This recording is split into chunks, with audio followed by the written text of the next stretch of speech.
Super Bowl 51, a scene that continues, that will never be forgotten. The Patriots somehow, some way, from 25 points down, have won Super Bowl 51. The commissioner shakes hands with the MVP. He gives the trophy to the Kraft family, Robert, Jonathan, and New England.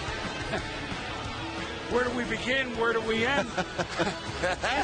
This is NFL Primetime. You know the music. You know the scene. I'm Chris Berman. This is a one-time MVP of this Super Bowl, Steve Young. This is Randy Moss, who played with Tom Brady and Bill Belichick and the Patriots. All we have to say is if this was preordained, the commissioner and the trophy and the history, and if this was preordained, what an odd way to deliver it. Wow! I feel like I was a witness. I feel like something really special generationally happened in one of the great football games in the history of the game. And then it happened to be at a time and a place where Tom Brady, I mean, those of us that have climbed Everest and put the flag in, yes, and smelled the air, lack of it or whatever else, but then you have to come back down. And I just got to feel that Tom Brady has basically built a house up there. He's just going to live there. He doesn't like the lower elevation. He's just going to hang out there. And there's something about tonight that just feels like it's different than any of the big games. How many Super Bowls have we sat or stood and watched the last play go either way? Great games, but something about this game and what it meant for 5 Super Bowls for the Patriots. Tom Brady 5, and what was on the line and how it came and unfolded.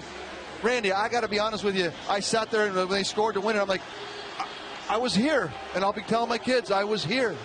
Well, the thing about it, man, it was a lot of buzz in the air, man. I'm actually speechless. Down 28-3. It was flat in this stadium. You know, you couldn't hear nothing.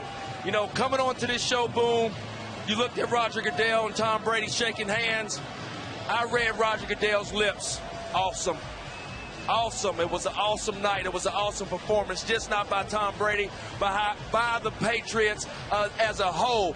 Great play calling offensively, great defensive calling when you needed to stop the offense of the Atlanta Falcons. And as a whole, man, the confetti fell.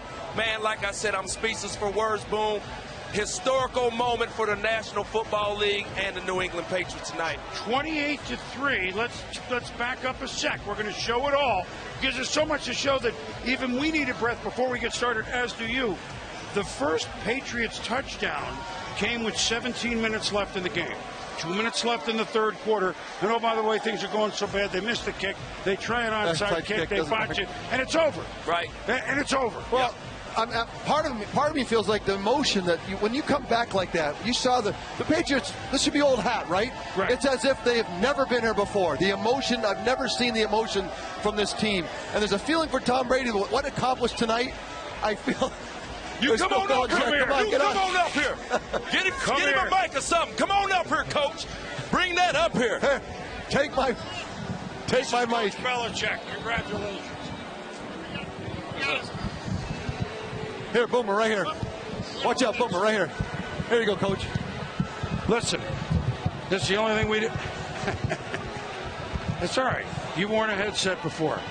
I got it. Congratulations. I got it. Thanks, Boomer. It's too soon to put into words, isn't it? It is. It's an unbelievable game. Just an unbelievable game. These guys competed so hard. Down 21-0, 21-3, 28-3. Missed an extra point, 28-9. Couple two-point conversions. But they just kept fighting. Hightower's play was a big play. We needed that one. And then we had some good kickoff coverage plays, created some field position, and, last drive. I mean, offensive line did an unbelievable job against those pass rushers.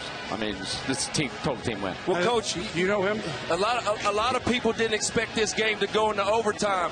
As the leader of the Patriots, take us through the overtime of how you were feeling and how you were going to call the game to win this. Well, it looked like we were starting to press them there in the fourth quarter. A lot of no huddle, a lot of empty formations, a lot of passing, and we, decided to do that in overtime. We basically did the same thing rather than go back to like our first quarter type of game plan. We thought we had them on the run a little bit. And, our conditioning, paid off on our offensive line. I don't know how many plays we played tonight, but it had to be close to 90. we were out there a lot, but those guys look strong, and we did a good job pass blocking. Yeah. Coach, I've never seen you so emotional. Oh my God! Well, I mean, it had to be they're not shocking, but just the downs and the ups, and then finally climbing the top. I've never seen you. Well, to feel the way. I mean, we all felt that. Usually, we don't get that chance to feel it with you. We all felt it with you the way you were showing it. Yeah, I think, in the third quarter, we were just thinking if we just get it to a one-score game or just get it to a 10-point game, but we never really could until we got the turnover, and then we scored, and then we got the 2-point conversion and were able to back them up with a good kickoff. Of course, they got right out of there, and then the holding penalty and the sack there kept them out of field goal range, so that was a huge play for us, too. So, but, we're just trying to get it to a one-score game. Thought, anything could happen there, but we had a hard time getting to that point. You'd like to say, okay, whatever they had at 25, 30 minutes at halftime, there was a speech and we came fine. But even the third quarter wasn't first score wasn't until 2 minutes left in the third quarter.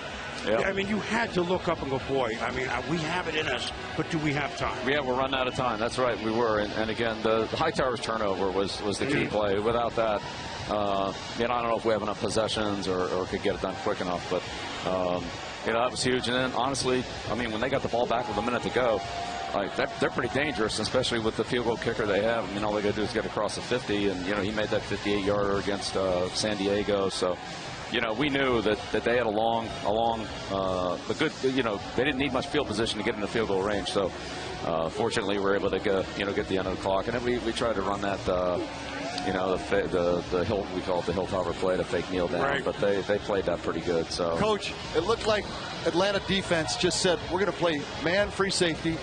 Wave to Tom Brady, the free. Hey, I'm here. We're going to line up, and they never stopped. It seemed a couple of cover twos, a little here and there, but it was all single safety man. Most of it, yeah. And I mean, it's just like they lined up and said, "This is what we're going to do." Yeah, I'd say it's probably about 3 to 1.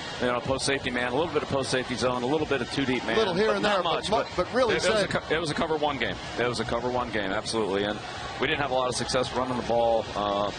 But, we were able to make enough throws outside, and that finally, was the difference for us. And we were able to get the ball to the perimeter to Hogan and Julian, Danny on that, sideline route there in overtime. So, those are some big plays for us. Well, Coach, this is my last question. With Tom struggling in the first half and then being able to come back in the second half and just wow the whole world, just talk about his greatness, Coach. Just where do you see Tom winning his 5th Super Bowl? Just talk about it, Coach. Well, again, Randy, it was one of those games where, we moved the ball, but we didn't have any points to show for it in the first half. But we had some decent drives. But we just kept grinding it out, just keep trying to find plays. James White gave us quite a few plays. Right. Malcolm Mitchell stepped up and gave us some plays. Marty gave us some big plays. Yes. And, we were just trying to squeeze out some plays here and there, in man coverage, primarily in man coverage. And you know how Tom is. I mean, he just grinds away, We can do this, and okay, well, it looks like we can do that. And it looks like, okay, we can do this. And, we had some of those 1st and 10, 2nd and 10s, but finally on 3rd and 10, we hit it. Was that a halftime adjustment, knowing that y'all had to beat man coverage? Is that something y'all did on the sideline in the second half, knowing that y'all had to do it? Well, I'd say we saw it about midway through the first quarter. Okay. We said, okay, to me, the game declared at the end of the first quarter. It was a man-to-man game with free safety, and it was an outside run game. And, we didn't do a great job at either one of them, but it declared early, and then we just played it from there. But let's love you, man. Thank you. Congratulations, Coach. I got one more, but let's back up to Julian Edelman's catch, which was in a sea of about 4 players. Yes. They challenged. It was close. What was your? What did you think before they challenged you? Did you think, okay, they called a catch? Yeah. That put it all into motion, didn't it? Yeah, well, I mean, first of all, the catch that Julio made on the sideline was unbelievable. And I had the flag out of my pocket, and then I saw the replay on it, and it wasn't even close. I mean, he got both feet down 5 foot. And then Julian's play, it looked like, no, kind of like, the Seattle game, right. On Malcolm. And then when they replayed it, it was, he got his hand under there. So that was a great. So the conversation then for that drive to tie it. Give me a couple of conversations with you and Tom, and I'll let you go. You've been more than gracious. So now you got the ball, you're in position, you got plenty of time. Yet, Yeah, I mean, look, everything's, it's 4-down territory. We're going to, try to use our backs. They gave us a couple zones there at the end. We were able to hit James on those little angle routes against. I think they finally figured, hey, got to do something different. Yeah, they played that weak side zone coverage, and so there was a lot of space there. Tom, saw that and hit it. Josh called a great game. He had some, and getting Danny, that was another zone call where the safety was kind of inside. Danny ran the option route on the curl defender, beat him to the end zone. So, great execution. And you got to give our offensive tackles a lot of credit. I mean, Nate and Marcus Cannon blocked Beasley. They blocked Reed, and they blocked Freeney. Not perfectly, but, they blocked them. I don't know how many times they threw the ball. It had to be 60 passes tonight. Yep. Listen, just another night at the office. Right, Bill? It was an amazing night, Chris. Unforgettable night. And, of course, to be able to, have Stephen and Brian on the staff, to win one with them is just makes it even more special. Congratulations. Number 5. And this is, I know on your farewell tour, I'm glad I can make a stop on that, too. Well, you know what? And you gave me overtime. You didn't want to let me go. Thank you very much. That was very kind of you. I appreciate it. You got it. Thank you. Congratulations. Thanks, Steve. Thank you. You got it. Thank you, lady. Thanks for coming. Really appreciate it. All right, you got it, Coach. Hey, thank you. Well, a little unexpected. how's that for you? So you wanted to break down the game? Tell you what. So the analysts need to go. We're done. Analysts need to go home now. So, all right, the game. What were we talking about? Some game? Why don't we come back and show you what happened? Houston, hello!